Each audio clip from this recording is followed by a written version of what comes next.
ಪರಿಶುದ್ಧಾತ್ಮನು ತನ್ನ ಆಲೋಚನೆಗಳನ್ನ ನಮ್ಮ ರಕ್ಷಣೆಯಾಗಿರುವ ಯೇಸುವಿನ ಮೇಲೆ ವಿಶ್ವಾಸದಲ್ಲಿ ಬಲವಾಗಿ ನಿಂತು ನಡೆಯುವುದಕ್ಕೆ ನಾವು ಸತ್ಯಗಳನ್ನು ಓದಿ ಕೇಳಿ ಸ್ವೀಕಾರ ಮಾಡಿಕೊಂಡು ಅದರಂತೆ ನಡೆಯುವುದಕ್ಕೆ ಪ್ರಯಾಸ ಪಡೋಣ. ಸರಿ, ಏಷಿಯಾ ಪ್ರವಾದಿ ಪುಸ್ತಕವು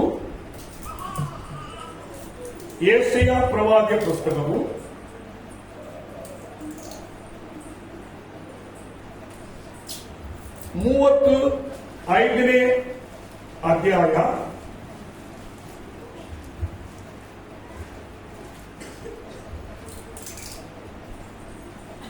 3-4 ವಾಕ್ಯಗಳು.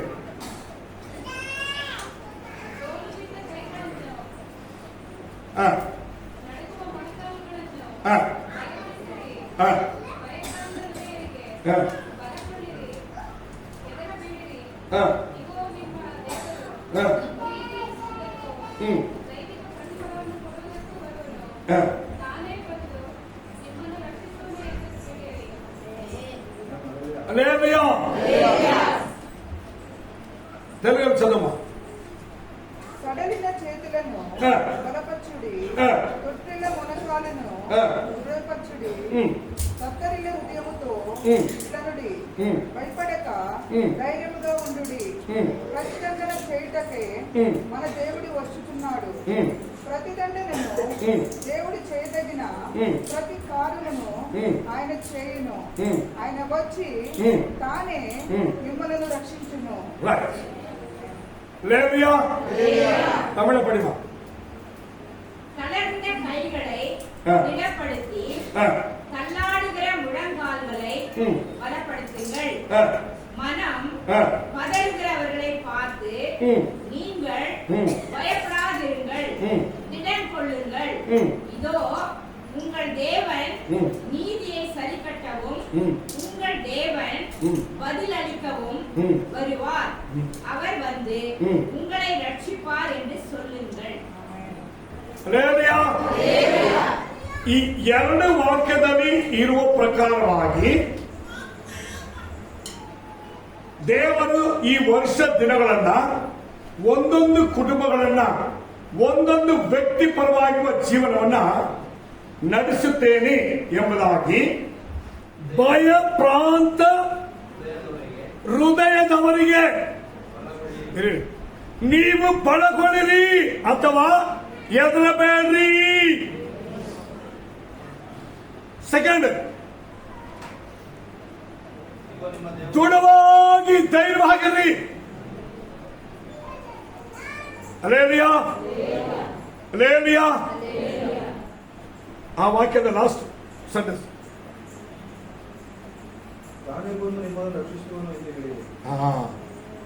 ಅವನೇ ಬಂದು ನಿನ್ನನ್ನು ನಿನ್ನ ಕುಟುಂಬದ ನಿನ್ನ ಅಗತ್ಯಗಳನ್ನು ಪೂರೈಸಿ ನಿನ್ನನ್ನು ರಕ್ಷಿಸುವವರಾಗಿದ್ದಾರೆ. ಭಯಪ್ರಾಂತ ಹೃದಯವುಳ್ಳವರಿಗೆ ಹೆದರಬೇಡ್ರಿ, ಧೈರ್ಯವಾಗಿರ್ರಿ. ಅವರೇ ಬರ್ತಾ ಇದ್ದಾರೆ. ಅಲೇಲಿಯಾ, ಯೇಸು ಬರ್ತಾ ಇದ್ದಾರೆ. ಒಳ್ಳೆ ಕುರುಬರಾಗಿ ಬರ್ತಾ ಇದ್ದಾರೆ. ಈಗ ನಮಗೆ ದುಃಖ ಬರುತ್ತೆ, ಶೋಧನೆ ಬರುತ್ತೆ, ಹೋರಾಟ ಬರುತ್ತೆ, ಕಷ್ಟ ಬರುತ್ತೆ. ಚಿಂತೆ ಮಾಡಬೇಡ, ನಿಮ್ಗೆ ಒಬ್ಬರು ಬರ್ತಾರೆ. ಸರಿ, ಈಗ ಅವರು ನಮ್ಮ ಬಳಿಗೆ ಬಂದಿದ್ದಾರಾ ಇಲ್ವಾ? ಈಗ ನಾವು ಅಲ್ಲಿಂದ ಸ್ಟಾರ್ಟ್ ಮಾಡೋಣ. ಬಂದಿದ್ದಾರೆ ಇಲ್ವಾ? ಬಂದಿದ್ರೆ ಒಂದಲ್ಲಿ ಲೇವಿಯಾ ಯಾರು ಬಂದಾರಮ್ಮ? ಈಗ 2025ನೇ ವರ್ಷ. ಈಗ ಯಾರ ಜೊತೆಗಿದ್ದೀವಿ ನಾವು? ನಮ್ಮ ಕರ್ತನು, ಒಡೆಯನು, ಕುರುಬನು, ರಕ್ಷಕನು, ದೇವರು, ಮಾರ್ಗವು, ಸತ್ಯವು, ಜೀವವಾಗಿ ನಮ್ಮ ಜೊತೆಗೆ ಬರ್ತಾರೆ. ನಮ್ಮೂರೊಂದಲ್ಲಿ ಹೇಳಿ ಆದ್ರೆ ಆತನು ನಮ್ಮ ಬಳಿಗೆ ಬರ್ತಾರೆ, ನಮ್ಮ ಜೊತೆಗಿರ್ತಾರೆ. ಈಗ ಇದನ್ನು ಅರಿತು ನಡೆಯುವುದಕ್ಕೆ 2025ನೇ ವರ್ಷದ ಪ್ರಾರಂಭದಲ್ಲಿ ದೇವರು ನಮ್ಮ ಜೊತೆಗೆ ಬರ್ತಾರೆ ಅಥವಾ ನಮ್ಮ ಜೊತೆಗೆ ಇರ್ತಾರೆ. ಈಗ ನಾವು ಅದನ್ನು ಅರಿತು ನಡೆಯುವುದು ಹೇಗೆ? ಈಗ ಫಸ್ಟ್ ಈಗ ಓದ್ಬಿಡಿ, ಮೂರನೇ ವಾಕ್ಯದ ಪ್ರಾರಂಭ ಭಾಗದ ಓದಿ ಬೇಕಾ? ಬಿದ್ದ ಕೈಗಳನ್ನು ನಡುಗುವ ಮೊಣಕಾಲುಗಳನ್ನು ಬಲಗೊಳಿಸಿರಿ.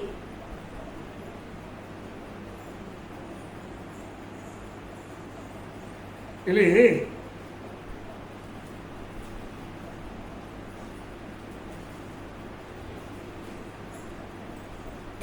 ಕೆಲವರು ಪ್ರೇಯರ್ ಮಾಡ್ತಾರೆ, ದೇವರೇ ನನ್ನನ್ನು ಬಲಪಡಿಸು. ಜೋಳು ಬಿದ್ದ ಕೈಗಳನ್ನು ನಡುಗುವ, ಈ ಕೈ ಕಾಲು ಯಾವಾಗ ಜೋಳು ಬೀಳುತ್ತೆ? ಈ ಕೈಗಳಿಗೆ ಬಲ ಇಲ್ಲ ಅಂದ್ರೆ ನಡುಗುತ್ತೆ. ಒಳಗೆ ಭಯ ಬಂದ್ರೆ ನಡುಗುತ್ತೆ. ಒಂದು ಬಲ ಇಲ್ಲದೆ ಹೋಗೋದು, ಸೆಕೆಂಡ್ ಭಯ. ಅದೇ ಅದರ ವಾಕ್ಯ ಇರೋದು. ಭಯ ಪ್ರಾಂತವುಳ್ಳ ಹೃದಯರಿಗೆ, ಯಾರಿಗೆ? ಮೇಲೆ ಕೈ ಕಾಲು ಹೇಳ್ಬಿಟ್ಟು ನಾಣ್ಯ ವಾಕ್ಯದಲ್ಲಿ ಏನ್ ಹೇಳ್ತಾರೆ? ನಾನು ಅದಕ್ಕೆ ಅಲ್ಲಿಂದ ಸ್ಟಾರ್ಟ್ ಮಾಡಿದ್ದು. ನಿಮ್ಮ ಹೃದಯದಲ್ಲಿ ವಿಶ್ವಾಸ ಬಲ ಕಡಿಮೆ ಆದರೆ, ಪ್ರಾರ್ಥನೆ ಬಲ ಕಡಿಮೆ ಆದರೆ, ದೇವರ ವಾಕ್ಯದಂತೆ ನಡೆಯುವುದಕ್ಕೂ ಮಾಡುವುದಕ್ಕೂ ಕೊಡುವುದಕ್ಕೆ ನಿಮ್ಮ ಕೈ ಎತ್ತಿ ಸ್ತೋತ್ರ ಮಾಡಿ, ಕರ್ತನ ನಾಮದಲ್ಲಿ ಕೈ ಎತ್ತಿ ಯೇಸು ನಾಮದಲ್ಲಿ ಎಂಬುದಾಗಿ ನೀವು ಬಲ ಹೊಂದದೇ ಇರುವ ಸಮಯ ಇದೆಯಲ್ಲ, ಅದು ನಿಮಗೆ ಬಲಗಿನ ಸಮಯ. ದೇವರು ನಿಮ್ಮ ಜೊತೆಗೆ ಬಂದು ನಿಮ್ಮ ಜೊತೆಗಿದ್ರೆ ಅವ್ರು ಏನ್ ಹೇಳ್ತಾರೆ?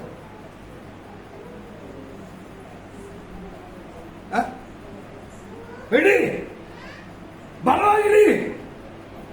ಅರ್ಥ ಆಯ್ತಾ ನಿಮಗೆ? ನಿಲ್ಲು, ಬಲವಾಗಿಲ್ಲು. ಇದುವೇ ಬರುವ ವರ್ಷದ ಎಲ್ಲಾ ಕಾರ್ಯಗಳಲ್ಲಿ ನಿಮ್ಮನ್ನು ದೃಢವಾಗಿ ನಿಲ್ಲಿಸಿ ಬಲವಾಗಿ ಪ್ರವೃತ್ತಿಗಳ ಮೂಲಕವಾಗಿ ಮಾಡಿ ಮುಂದೆ ಸಾಗೋದಕ್ಕೆ ನಿಮ್ಮ ಜೊತೆ ಏರಿಸುತ್ತೀರಿ ಅಂತ ಹೇಳ್ತಾರೆ. ಒಬ್ಬದವರನ್ನೆಲ್ಲ ಹೇಳಿ. ಸಿಂಪಲ್. ನಾನು ನಿಮ್ಗೆ ಹೇಳ್ತೀನಿ, ಯಾರೇ ಬಂದರೂ ಏನೇ ಆದರೂ ನನ್ನ ಹೃದಯದಲ್ಲಿ ಏರಿಸಿದ್ದರೆ ನನಗೆ ಭಯವಿಲ್ಲ. ಆದರೆ ಇಲ್ಲಿ ಭಯ ಪ್ರಾಂತ ಹೃದಯ ಉಳ್ಳವರಿಗೆ ಬಲಗೊಳಿರಿ. ದೇವರು ಹೇಳ್ತಾರೆ, ಈ ಜೊತೆಗೆ ಬರ್ತಾರಲ್ಲ ಅವ್ರು ಹೇಳ್ತಾರೆ ಅಂದ್ರೆ, ಎದುರುಗಡ ಮಗನೇ, ನಿನ್ ಕಾಲ್ಗಳಿಗೆ ಯಾರು ಇರ್ತೀನಿ ನಾನು ಕೆಡುಕು ಮಾಡಕ್ಕಿದ ನೋಡು, ಅವನನ್ನೇ ನಾನು ನಿನ್ ಕಾಲ್ಗಳಿಗೆ ಹಾಕ್ತೀನಿ. ನಾನು ಹೇಳ್ತಾ ಇರೋದು, ನಿಮಗೆ ಕೆಡುಕೋ ಶೋಧನೆಯೋ ನಷ್ಟವೋ ಹೋರಾಟವೋ ಬರುವ ದಾರಿಯಲ್ಲಿ ದೇವರು ನಿಮ್ಮ ಮುಂದೆ ಹೋಗಿ ನಿನ್ನ ದಾರಿಯನ್ನ ಸರಿ ಮಾಡಿ ಆ ಕೆಡುಕನ್ನ ನಿನ್ನ ಕಾಲ್ ಕೆಳಗೆ ಹಾಕುವ ದೇವರು ನಿಮ್ ಜೊತೆಗೆ ಬರ್ತಾರೆ. ಸರಿ, ಈಗ ನಾವು ಸತ್ಯವೇದದಲ್ಲಿ ಇದು ಸಂಬಂಧವಾಗಿ ಕೆಲವು ವಾಕ್ಯಗಳಿದೆ, ನಿಮ್ ನೆನಪಿರ್ತೇನೆ. ಮೊದಲಾಗಿ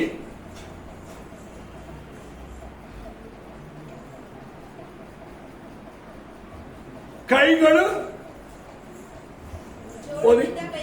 ಜೋಳು ಬಿದ್ದಿದೆ. ನೆಕ್ಸ್ಟ್ ಮೊಣಕಾಲು ನಡುಕ ಬಂದ್ರೆ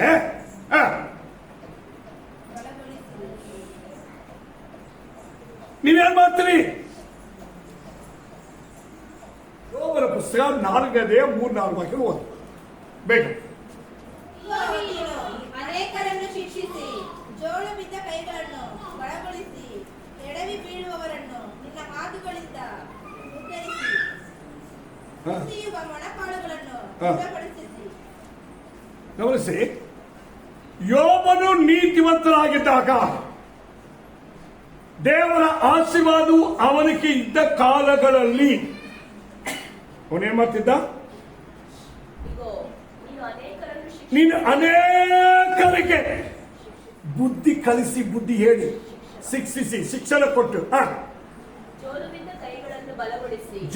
ಬಿದ್ದ ಕೈಗಳನ್ನ ಬಲಗೊಳಿಸಿ, ಎಡವಿ ಬೀಳುವವರನ್ನ ನಿನ್ನ ಮಾತುಗಳಿಂದ ನಿಲ್ಲಿಸಿ ಗುಣಪಡಿಸಿ ಕುಸಿಯುವ ಮೊಣಕಾಲುಗಳನ್ನು ದೃಢಪಡಿಸಿದ್ದಿ. ಒಂದಲ್ಲ ಇವನಿಗೆ ಏನ್ ಗತಿ ಬಂತು? ಸೇಮ್ ಗತಿ ಬಿಟ್ಟ. ಅರ್ಥ ಮಾಡ್ಕೋಬೇಕು.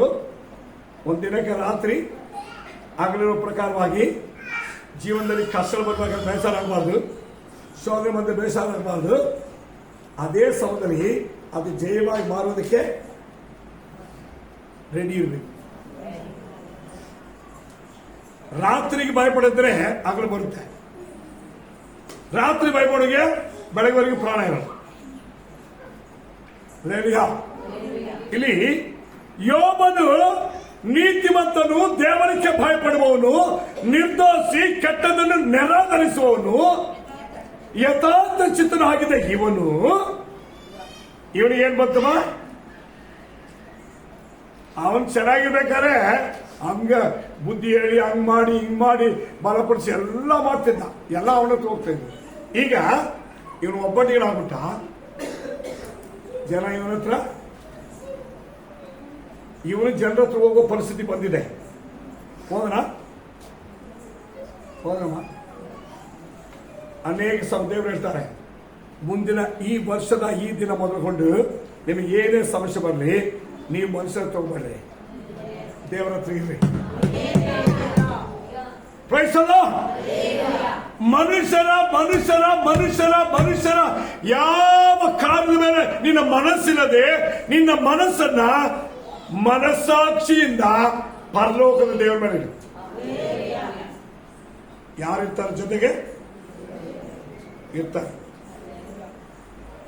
ಸರಿ, ಯೋಬನ ಮುಂದೆ ಅವನಿಗೆ ಚೆನ್ನಾಗೆಲ್ಲ ಇರ್ಬೇಕಂತ ಜನ ಏನ್ ಮಾಡಿದ್ರು? ಇವನ ಹತ್ರ ಬಂದ್ರು, ಇವನ ಸಹಾಯ ಪಡ್ಕೊಂಡ್ರು, ಇವನಿಂದ ಉಪಕಾರ ಪಡ್ಕೊಂಡ್ರು, ಇವನೆಲ್ಲರಿಗೂ ಎಲ್ಲವನ್ನು ಮಾಡ್ದ. ದೇವರ ದೃಷ್ಟಿ ನೀತಿವಂತನಾಗಿ ಇದ್ದ. ಈಗ ಅವನಿಗೆ ಕಷ್ಟ ಬಂತು, ಸ್ನೇಹ ಬಂದಲ್ಲ, ಅವನು ದೂರದಿಂದ ನೋಡ್ರೆ ಯೋಬ ಅಂತ ಕಾಣ್ತೀನಿ ಬಂತ.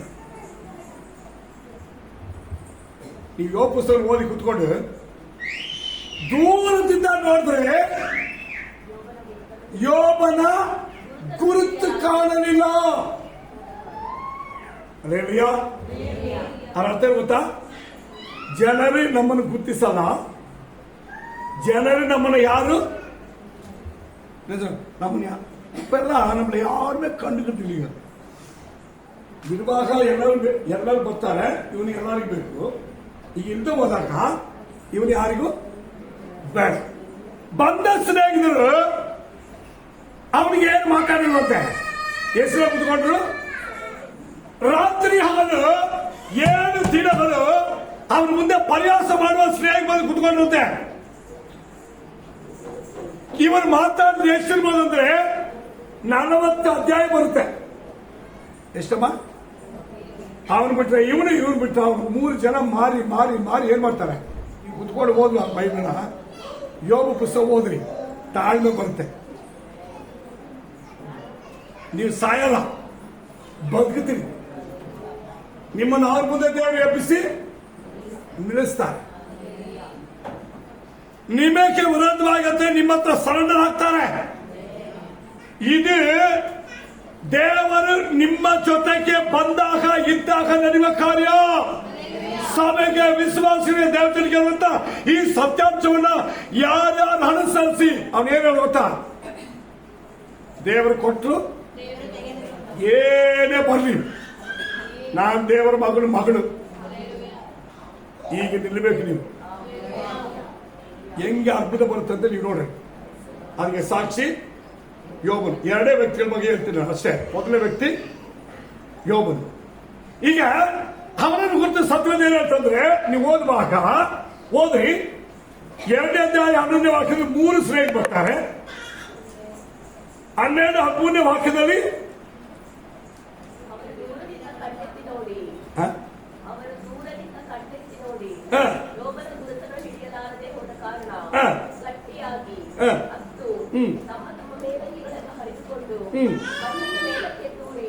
ತಮ್ಮ ಆಯ್ತಾ? ಅವ್ರ ಸ್ನೇಹಿತರು ಯಾರಮ್ಮ? ಹಲೋ, ಅವರ ಸ್ನೇಹಿತರು ಯಾರು ಗೊತ್ತಾ? ಯಾರಮ್ಮ? ಅವ್ರ ಕಸ ಕೂತ್ಕೊಂಡು ಅವ್ರ ಜೊತೆ ಕೂತ್ಕೊಂಡವ್ರು, ಬಟ್ಟೆ ಹಾಕೊಂಡವ್ರು, ಮಂಡೆತ್ತಿ ಮೇಲೆ ಹಾಕೊಂಡವ್ರು, 7 ದಿವಸ ಇವನ್ ಜೊತೆ ಏನ್ ಮಾಡ್ತಾರಂತೆ? ದುಃಖ ಅನುಭವಿಸ್ತಾರೆ. ಯಾವಿದಾರ? ನೀತಿವಂತರಿಗೆ ಸ್ನೇಹಿತರು ಹಿಂಗಿರ್ಬೇಕು. ಆಮೇಲೆ ಅವ್ರು ಮಾತಾಡ್ತಾರೆ, ಬೇರೆ ವಿಷಯ. ಸ್ಟಾರ್ಟಿಂಗ್ ಸ್ಟೇಜ್ ನೋಡ್ರಿ, ಬಾಯಿ ಬರ್ತದೆ. ಯೋಬನು ತನ್ನ ಬಾಯ ಮಾತಿನಿಂದ ಯಾವ ತಪ್ಪು ಮಾಡಲಿಲ್ಲ. ಅವನು ದೇವರಿಗೆ ವಿರುದ್ಧವಾಗಿರುವ ಯಾವ ಅಂಶವನ್ನು ಮಾಡಲಿಲ್ಲ. ಈ 7 ದಿನಗಳವರೆಗೆ ಬಾಯಿಬಲ್ಲಿ.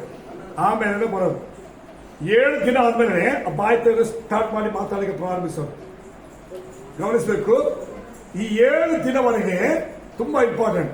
ಈ 7 ದಿನ ಏನು ಅಂತ ಹೇಳಿದ್ರೆ, ಪ್ರತಿ ವಿಶ್ವಾಸಿಗಳು 6 ದಿನ ಕೆಲಸ ಮಾಡ್ತಿಲ್ಲ. 6 ದಿನ ನಿಮ್ಮ ಕುಟುಂಬದಲ್ಲಿ ಬರುವ ಜೀವನದಲ್ಲಿ ಬರುವ ಸಕಲ ಹೋರಾಟಗಳು ಏನೇ ಇದ್ರು ಯಾರ ಮುಂದೆ ಬಾಯಿ ಬಿಚ್ಚಬಾರ್ದು. ದೇವರಿದ್ದಾರೆ, ನನ್ನ ನಡೆಸ್ತಾರೆ. ನಷ್ಟವಾಯ್ತಾ ಕಷ್ಟವಾಯ್ತಾ, ನಾನಾಯ್ತು ನನ್ನ ದೇವರಾಯ್ತು ಅಂತ ನಿಂತಾರೆ. 7ನೇ ದಿನ ದೇವ್ರು ನಿನ್ನ ಜೊತೆಗೆ ಸ್ಟಾರ್ಟ್ ಮಾಡ್ತಾರೆ. ಈಗ ಗಮನಿಸಿ, ಅವರೆಲ್ಲ 3 ಜನ ಮಾತಾಡಿದ್ರೆ ದೇವ್ರ ಗಮನಿಸಿ ಸ್ಟಾರ್ಟ್ ಮಾಡ್ಬಿಟ್ರೆ ಕೆಳಗೆ. ಇವನಾದಿ ಕೊಟ್ಟ ಪ್ರತಿ ಉತ್ತರವನ್ನ ಸ್ಟಾರ್ಟ್ ಮಾಡಿ ನೋಡ್ಕೊಂಡ್ರು. 40ನೇ ಅಧ್ಯಾಯದಲ್ಲಿ ಹೇಳ್ತಾರೆ ಏನಂತ? 42ನೇ ಅಧ್ಯಾಯದಲ್ಲಿ ನೀವು ಯಾರು ಮಾತಾಡಿದ್ರೆ ಮಾತಾಡಿಲ್ಲ. ನನ್ನ ದಾಸನಾಗಿರುವ ಯೋಬನಿಗೆ ನೀವು ನಡ್ಕೊಂಡಿಲ್ಲ. ಕಡೆದಾಗಿ ನೋಡ್ರಿ. ಆದ್ರೆ ನಿಮ್ಮ ಜೀವನದ ರಿಸಲ್ಟ್ ಏನಿರಬೇಕು ಗೊತ್ತಾ? ಅವರಂಗೆ ಇವರಂಗೆ ಅವ್ರ ಮಾತು ಇವ್ರ ಮಾತು ನಡಿಬಾರ್ದು. ದೇವರು ನಿಮಗೆ ಕೊಟ್ಟು ನಡೆಸಿ ಇಟ್ಟಿರುವುದಲ್ಲಿ ದೇವರ ನಿಂತು ಜಯಶಾಲಿ ಆಗ್ಬೋದು. ಆ ವರ್ಷ ನಿಮ್ಮ ಮುಂದೆ ಬರುವ 25ನೇ ವರ್ಷ. ಇಬ್ರಾಹಿಂ ಬರೆದ ಪತ್ರಿಕೆ 12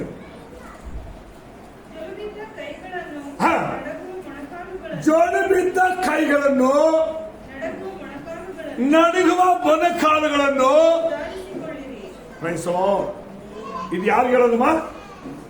ಗಮನಿಸಿರ, ಪ್ರವಾದಿಯಾಗಿರುವ ಯೆಶಾಯನ ಕಾಲದಲ್ಲಿ ಹೇಳಲ್ಪಟ್ಟಿದೆ, ಯೋಬನ ಕಾಲದಲ್ಲಿ ಹೇಳಲ್ಪಟ್ಟಿದೆ. ಇಲ್ಲಿ ಹೊಸ ಒಡಂಬಡಿಕೆ ಕಾಲದಲ್ಲಿ ಅಪೊಸ್ತಲನಾಗಿರುವ ಪೌಲನ ಮೂಲಕವಾಗಿ ಹೊಸ ಒಡಂಬಡಿಕೆ ಸಭೆಗೆ ಹೇಳಲ್ಪಟ್ಟಿದೆ. ಹಳೆ ಒಡಂಬಡಿಕೆ ದೇವರ ಜೊತೆಗೆ ಸಭೆಗೆ ಆಗ್ತಾನ?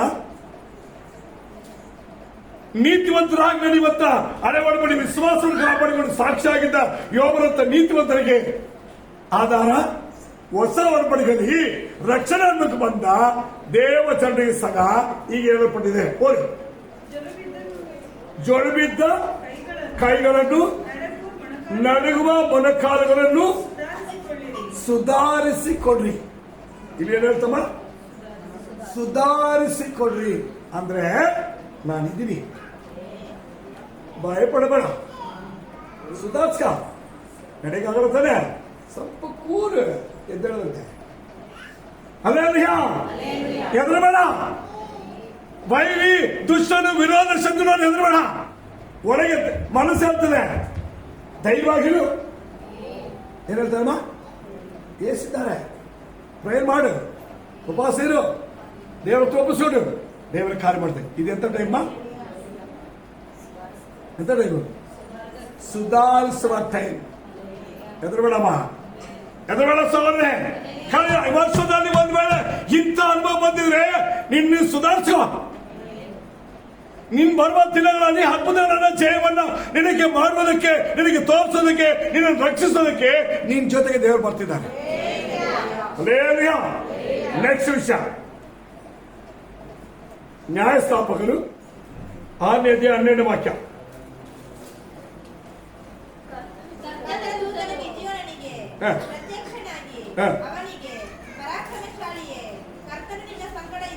ಗಮನಿಸಿ, ಆದರೆ ದೇವರು ಗಿದ್ಯೋನ ಸಂಗಡ ಇದ್ದಾರೆ.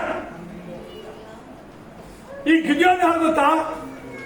ಕೈ ನಡುಗುವವನು, ಮೊಣಕಾಲಲ್ಲಿ ಬಲ ಇಲ್ಲದೆ ಇರುವುದು. ಅದಕ್ಕೆ ರಾತ್ರಿ ಹೋಗಿ ಬಯಲುತ್ತದೆ. ಇವನು ಅದನ್ನು ಮಾಡುತ್ತಿರುವಾಗ, ಕಾಳುಗಳನ್ನ ಕೂಡಿಸ್ತಿರುವಾಗ ಬೈಬಲ್ ಇರ್ತದೆ, ದೇವದೂತ ನಿಂತ್ಕೊಂಡು ಅವ್ರು ನೋಡ್ತಾ ಇದ್ಬಿಟ್ಟು, ಅಪ್ಪ ದೇವ್ರು ನಿನ್ನ ಸಂಗಡಿದ್ದಾರಪ್ಪ, ನಿನಗಿರುವ ಈ ಬಲ ಸಾಕು. ನಾನು ನಿಮ್ಗೆ ಹೇಳ್ತೀನಿ, 2025 ವರ್ಷದಲ್ಲಿ ನಿಮಗಿರುವ ನಿಮ್ಮ ವಿಶ್ವಾಸ ಸಾಕು, ನಿಮ್ಮ ಪ್ರಾರ್ಥನೆ ಸಾಕು. ನೀವು ಬದುಕಾಗುವರಿ ದೇವರ ವಾಕ್ಯದ ಆಧಾರದ ಮೇರೆಗೆ ನೀವು ಒಪ್ಪಿ ಆಧಾರ ತೆಗೆದುಕೊಂಡು ನೀವು ಅದಂತೆ ನಡೆಯಲಿಕ್ಕೆ ಪ್ರಾಕ್ಟೀಸ್ ಮಾಡಿ. ನಿಮ್ಮ ಜೊತೆಲಿ ಯಾರು ಇರಲಿ ಗೊತ್ತಾ? ಗುಂಪಲ್ಲ, ಲೆಕ್ಕಿಸಲ್ಪಟ್ಟ ಕೆಲವು. ಬೈಬಲ್ ಹೇಳ್ತದೆ, ನ್ಯಾಯಸ್ಥಾಪಕರು 6ನೇ ಅಧ್ಯಾಯ 16ನೇ ವಾಕ್ಯ. ಕರ್ತನು ಅವನನ್ನು ಚೆನ್ನಾಗಿ ನೋಡಿ, ನೋಡಿ, ನಾನು ನಿನ್ನನ್ನು ಗಮನಿಸಿ. ಕಳುಹಿಸುತ್ತೇನೆ. ಕಳೆದ ವರ್ಷದಲ್ಲಿ, ಕಳೆದ ದಿನಗಳಲ್ಲಿ ನೀನು ಅನುಭವದಲ್ಲಿ ಬಂದ, ಮಾರ್ಗದಲ್ಲಿ ಬಂದ ಇಕ್ಕಟ್ಟು ಸೋದ ಕಷ್ಟ ದೇವರೇ ನೋಡದೆ ಕಣ್ಣು ಮುಚ್ಕೊಂಡಿಲ್ಲ, ನೋಡ್ತಾ ಇರುವ ದೇವರಿದ್ದಾರೆ. ಈಗ ಹೇಳ್ತಾರೆ ಕೇಳಿ, ಏನಂತ? ಕರ್ತನು ಅವನನ್ನ ಚೆನ್ನಾಗಿರು. ನಿಮ್ಮ ಹೆಸರು ಹಾಕಿದ್ರು. ಬೈಬಲ್ ಹೇಳ್ತದೆ, ದೇವರು ನಿಮ್ಮನ್ನ ನೋಡ್ತಾ ಇದ್ದಾನೆ. ಆ ವಾಕ್ಯ ಹೇಳ್ತದೆ, ಓದಿ. ಕರ್ತನು ಅವನನ್ನು ಚೆನ್ನಾಗಿ ನೋಡಿ. ನಿಮ್ಮನ್ನು ಚೆನ್ನಾಗಿ ನೋಡಿದ್ರೆ ಅಲ್ವಾ? ಇದು ನೋಡುವಲ್ಲ, ಚೆನ್ನಾಗಿ ನೋಡಿ. ನಮ್ಮ ಗಂಡ ಚೆನ್ನಾಗಿ ನೋಡ್ಕೊಂತಾರೆ, ನಮ್ಮ ಹೆಂಡತಿ ಚೆನ್ನಾಗಿ ನೋಡ್ಕೊಂತಾರೆ, ನಮ್ಮ ಅತ್ತೆ ಚೆನ್ನಾಗಿ ನೋಡ್ಕೊಂತಾರೆ, ನಮ್ಮ ಸೊಸೆ ಚೆನ್ನಾಗಿ ನೋಡ್ಕೊಂತಾರೆ, ನಮ್ಮ ಅಣ್ಣ ಚೆನ್ನಾಗಿ ನೋಡ್ಕೊಂತಾರೆ, ನಮ್ಮ ಅಕ್ಕ ಚೆನ್ನಾಗಿ ನೋಡ್ಕೊಂತಾರೆ. ಹೌದಲ್ಲ? ಈಗೇನಾ? ಇವರೆಲ್ಲರಿಗಿನ ಮೇಲಾಗಿ ಒಬ್ಬ ಚೆನ್ನಾಗಿ ನೋಡೋರು ಅವ್ರು ಬೇಕಾ? 25ನೇ ವರ್ಷದಲ್ಲಿ ನಿಮ್ಗೆ ಬೇಕಾ? ಇದು ಕೈಯ ತಲೆ ನಿಮ್ಮನ್ನ ನೋಡುವ ದೇವರನ್ನ ಚೆನ್ನಾಗಿ ನೋಡುವ ದೇವರಿದ್ದಾರೆ. ಹೆಂಗ್ ನೋಡ್ತಾರೆ ಅವರು? ಬಿಡ್ರಿ, ನಮ್ಮ ಚೆನ್ನಾಗಿ ನೋಡ್ಕೊಂಡು ಒಬ್ರು ಇದ್ದಾರೆ. ಹೇಳಕ್ ಧೈರ್ಯ ಇದೆಯಾ? ನಾನು ಹೇಳ್ತಕ್ಕಂದ್ರೆ, ನಮ್ಮನ್ನ, ನಮ್ಮ ಕುಟುಂಬವನ್ನ, ನಮ್ಮ ಸಭೆಯನ್ನ, ಇರುವ ನಿಮ್ಮೆಲ್ಲರೂ ಚೆನ್ನಾಗಿ ನೋಡಕ್ಕೆ ನನಗೆ ಹೇಳಿಸಿದ್ದಾರೆ. ಆದ್ರೆ ನಮ್ಮನ್ನ ಚೆನ್ನಾಗಿ ನೋಡ್ಕೊಳ್ಳೋ ದೇವರಿದೆ. ಅದ್ರ ಅರ್ಥ ನೋಡಿ, ಪದಗಳನ್ನ ನೋಡ್ಬೇಕಾದ್ರೆ ಚೆನ್ನಾಗಿ ನೋಡ್ಬೇಕು. ಇದನ್ನ ಈ ವರ್ಷ ಪ್ರತಿಯೊಂದು ವಿಶ್ವಾಸ ಅರ್ಥ ಮಾಡ್ಕೊಳ್ಳಿ. ನಿಮ್ಮನ್ನು ನೋಡುವುದಕ್ಕೆ ದೇವರಿದ್ದಾರೆ. ತನ್ನ ಸೇವನ, ತನ್ನ ಸಭೆಗಿಟ್ಟು ನಿಮ್ಮನ್ನು ನೋಡ್ತಾ ಇದ್ದಾರೆ. ಅದೇ ಅರ್ಥ. ದೇವರನ್ನ, ದೇವರ ವಾಕ್ಯವನ್ನ, ದೇವರ ಸಭೆಯನ್ನ, ದೇವರ ಸೇವಕರನ್ನ, ನನ್ನ ಜೀವನದಲ್ಲಿ ಬರುವ ಕಾರ್ಯಗಳಿಗೆ ನಡೆಯುವುದಕ್ಕೆ ದೇವರ ಚಿತ್ತ, ದೇವರ ಆಲೋಚನೆ, ದೇವರ ಮಾರ್ಗ ಏನೆಂಬುದಾಗಿ ನೀವು ಚೆನ್ನಾಗಿ ನೋಡುವವರಾಗಿದ್ದರೆ ನಿಮ್ಮ ಸಕಲ ಕಾರ್ಯಗಳ ಸಮಸ್ಯೆಗಳಿಗೆ ಬಿಡುಗಡೆ ಕೊಡುವಂತ ಏಸಲ್ಲಿ ಕಾಣ್ತಾರೆ.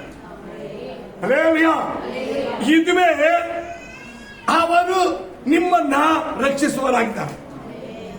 ನಮ್ಮ ಪಕ್ಷ ಈ ದಿನದ ನಾವು ಕೇಳಿದ ಎಲ್ಲ ದೇವರ ವಾಕ್ಯಗಳ ಮುಂದೆ ನಮ್ಮನ್ನು ನಾವು ತಗ್ಗಿಸಿ ಈಗ ನಾವು ಪ್ರಾರ್ಥನೆ ಮಾಡೋಣ. ಯೆಶಾಯ ಪ್ರವಾದಿಯ ಪುಸ್ತಕದಲ್ಲಿ 35ನೇ ಅಧ್ಯಾಯ 3-4 ವಾಕ್ಯದಲ್ಲಿ ಹೇಳಿದ ಪ್ರಕಾರವಾಗಿ ಕೈಗಳನ್ನು, ಮೊಣಕಾಲುಗಳನ್ನು ನಡುಗುವ, ಬಲ ಇಲ್ಲದೆ ಇರುವಂತ ನಮ್ಮನ್ನು ಬಲಪಡಿಸುವ ರೀತಿಯಲ್ಲಿ